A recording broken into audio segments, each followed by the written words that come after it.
Bismillahirrahmanirrahim. Ya.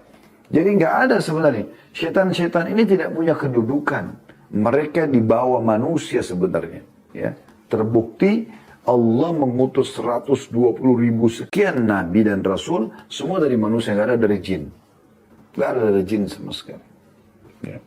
Dan perlu Anda garis bawahi, Nabi Muhammad SAW tidak pernah mengajarkan kita untuk minta bantuan dari mereka.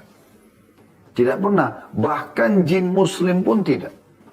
Anda coba cari, tidak akan pernah Anda temukan satu riwayat pun tentang Nabi Muhammad SAW pernah melibatkan jin muslim di perang Badr, di perang Uhud, di perang Khaybar, di perang Fathi Makkah, penguasaan kota Makkah, di perang Tabuk, di perang Hunain, di perang Bani Mustalik, di perang Khandaq atau Ahzab. Tidak pernah. Kalau mereka bisa dilibatkan bahasa interaksi sama kita, maka pasti Nabi akan mengatakan ini ada khadam saya nih, ini ada penjaga saya dari jin misalnya. Di alam dulu Nabi Sulaiman AS itu berbeda. Beliau diberikan, tapi Nabi Muhammad SAW tidak mengatakan itu. Ya, tidak mengatakan itu. Jadi beda. Bahkan Nabi SAW pernah mengatakan selepas sholat, tadi waktu sholat ada syaitan yang berusaha menggoda aku, lalu aku menangkapnya. Kemudian aku niat untuk mengikatnya di sebuah pohon di Madinah agar dipermainkan oleh anak-anak kecil di Madinah.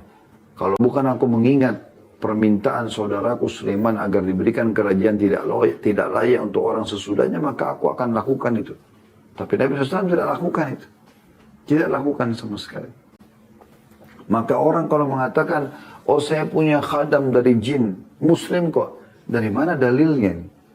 Pernahkah Anda dengar ada khadam Nabi Muhammad SAW dari jin?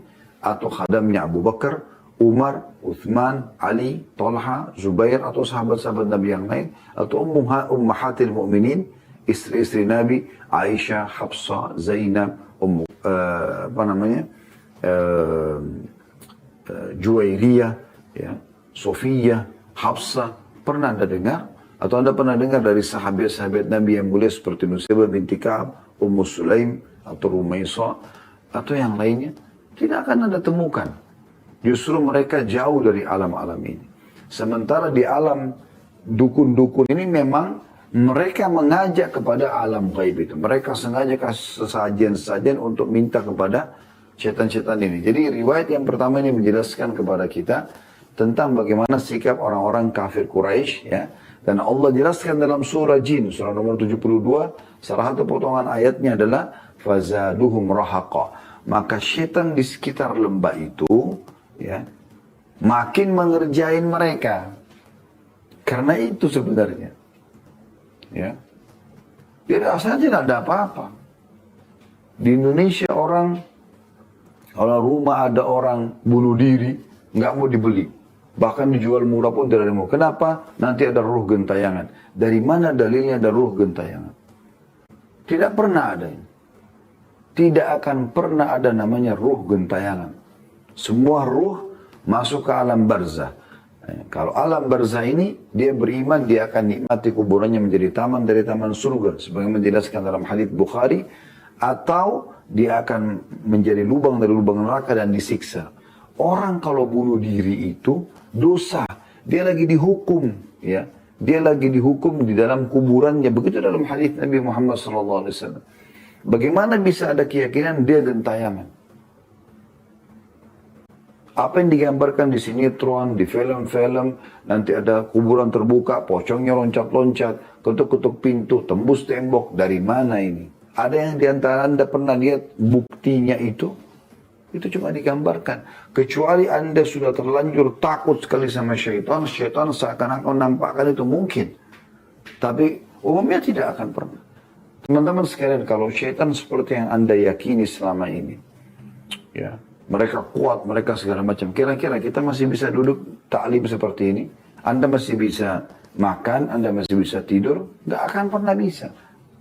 Pasti Anda akan dikuasai sama dia. Leher kita semua akan dibelenggu. Kita semua akan dibunuh oleh syaitan. Tapi memang mereka tidak bisa. Mereka hanya membisikkan saja. Mereka hanya membisikkan saja. Saya ingin teman-teman khusus poin ini, coba kita buka dulu surah Ibrahim, karena bagi saya ini termasuk poin yang penting karena mengganggu sekali keyakinan tentang qada dan qadar kalau orang tidak fahami masalah ini. Anda bisa buka surah Ibrahim, ya, surah nomor 14 ya. Saya izin sebentar untuk mengecek ayatnya tentang perkataan iblis. Ya. Nanti di sini Allah SWT menggambarkan bagaimana nanti iblis pada saat dia masuk neraka pada hari kiamat, naudzubillah, dia akan berkhutbah, dia akan bicara dan mengungkap semuanya kalau dia sudah menipu manusia. Tapi Allah Subhanahu wa Ta'ala sudah mengingatkan kepada kita semua, teman-teman sekalian, dalam ayat ini. Saya lagi cari sekarang posisi pasnya ayat keberapa ya. Itu bagaimana apa yang akan terjadi nanti di neraka Jahannam ya. Itu sudah diceritakan oleh Allah SWT. Dan iblis dibongkar kedoknya gitu. Ya itu di ayat 22. Anda bisa buka surah Ibrahim surah nomor 14 ayat 22. Tolong buka ini, penting, saya akan baca.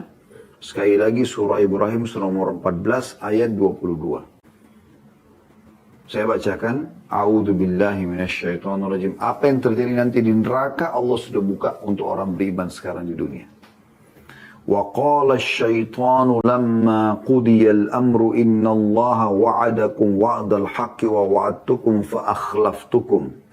وَمَا كَانَ لِي عَلَيْكُمْ مِنْ سُلْطَانٍ إِلَّا أَنْ دَعَوْتُكُمْ فَاسْتَجَبْتُمْ لِي فَلَا تَلُومُونِي وَلُومُوا أَنفُسَكُمْ مَا أَنَا بِمُصْرِخِكُمْ وَمَا أَنْتُمْ بِمُصْرِخِي إِنِّي كَفَرْتُ بِمَا أَشْرَكْتُمُونِ مِنْ قَبْلِ إِنَّ الظَّالِمِينَ لَهُمْ عَذَابٌ عَلِيمٌ. Dan berkatalah syaitan tak kala perkara atau hisab telah diselesaikan. Sudah selesai semua timbangan amal hari kiamat, Allah izinkan dia bicara. Tapi kita tidak harus tunggu itu terjadi nanti hari kiamat. Allah sudah sampaikan ke telinga Bapak Ibu pada siang hari ini. Baik live ataupun nanti teman-teman yang ikuti ya siaran ulangnya. Perhatikan Allah sudah buka kepada kita di sini sekarang. Supaya jangan tertipu. Apa yang iblis bilang nanti pada hari kiamat? Sesungguhnya Allah telah menjanjikan kepadamu janji yang benar. Salatlah, puasalah, jujurlah, tanggung jawablah, bakti sama orang tua lah. Ya, jauhilah zina, nipu, bohong, riba, segala macam. Allah berikan janji baik kepada orang yang taat, mengerjakan amal saleh dan memberikan ancaman pada orang yang durhaka. Allah sudah janji itu. Dan aku pun telah menjanjikan kepadamu. Ya, tapi aku menyalahinya. Dia mengatakan, udahlah nggak usah sholat nanti aja. Nggak usah bantu orang itu. Itu orang tuamu itu terlalu kasar. Dan seterusnya. Syaitan bisikin kita supaya bentrok dengan apa yang harus kita lakukan ketaatan kepada Allah SWT. Tapi dia bilang apa? Tapi aku menyalahinya. Aku tidak mau membelamu gitu. Sekali-kali tidak ada kekuasaan bagiku terhadapmu. Perhatikan ini. Tidak ada kekuasaan syaitan mencekik orang, ya, atau melakukan hal-hal. Apa yang dia bisa lakukan? Tidak ada kekuasaan bagiku terhadap semua individu manusia. Melainkan sekedar aku menyeru, membisikkan di kuping atau dalam hati. Menyeru kamu, lalu kamu mematuhi seruanku. Tidak usah sholat, tidak usah bantu, tidak usah begini. Oh, lakukan aja nggak apa-apa, masih muda.